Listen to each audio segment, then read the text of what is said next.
المهرجان جدا جميل، فخم مرة، أنا مرة مبسوطة. كل الممثلين موجودين هنا، ناس كان ودي أشوفهم من أول، أخيرا حشوفهم الحين.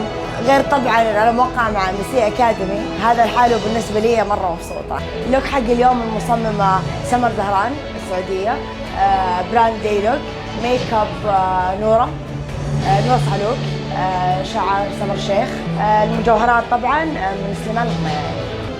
هنا وسط زملائي كلنا في مهرجان البحر الأحمر السينمائي، الشعور لا يوصف إني أشوف زملائي وشخصيات عالمية كلها في ديرتي. الشعور لا وحيشوفوا فيلمي، والحمد لله رب العالمين. قريبا وقعنا مع MBC تالنت، يعني اللي شفتوه مننا شيء، وإن شاء الله اللي حتشوفوه أكبر وأقوى بإذن الواحد الأحد إن شاء الله. طبعا هذا المهرجان كان حلم من أحلامي، إنه دائما أسأل نفسي إنه ليش ما في مهرجان في السعودية، والحمد لله تحقق هذا الشيء.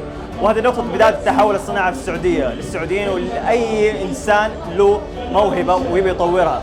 فزي ما بيقولوا همة حتى القمة. وريسنتلي أو حديثا الحمد لله وقعت مع MBC تالنت ايجنسي، وهذه نقطة البداية.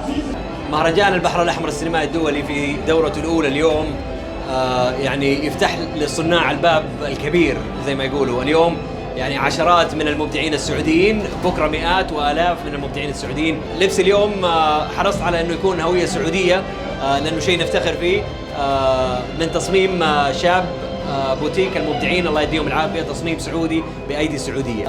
طبعا MBC تالنتس يعني فيها نجوم كثيرة جدا، حرصنا بالتوقيع معاهم فيما يخص التمثيل بالنسبة لي، وإن شاء الله في مشاريع قادمة كبيرة جدا بالتعاون مع MBC تالنتس إن شاء الله. سعيدين مبسوطين بصراحة بتواجدنا هنا بمهرجان البحر الأحمر السينمائي الدولي الأول من نوعه. بس في خبر حلو عند الهام، مبسوطين أكثر لأن احنا راح نعترفكم باعتراف ان احنا وقعنا مع إدارة مواهب MBC تالنت إدارة مواهب الفنانين، وصلنا اليوم ضمن هذه المنظمة الجميلة، فخورين ومبسوطين.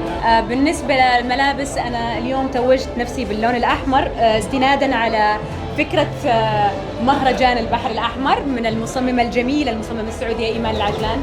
بصراحة كفنان سعودي ما أعيش هذه اللحظات في مهرجان البحر الأحمر السينمائي الدولي هو أشبه بحلم وصار حقيقة. يعني قبل 7 سنين لو تيجي تسأل أي فنان سعودي يقولوا تخيل إنك في جدة في منطقة البلد يصير في ريد كاربت وفي فنانين جايين من جميع أنحاء العالم، أقول لك لا أنت قاعد تقول كلام مش مزبوط، يعني بتحلم بزيادة أو مبالغ في حلمك. الخبر الحصري إني الحمد لله تم توقيع عقد مع MBC تالنت ايجنسي.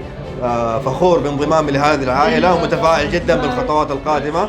بالنسبة للثوب والستايل اليوم اخترته من تصميم المصمم السعودي أيمن الرابغي، يعطيه العافية.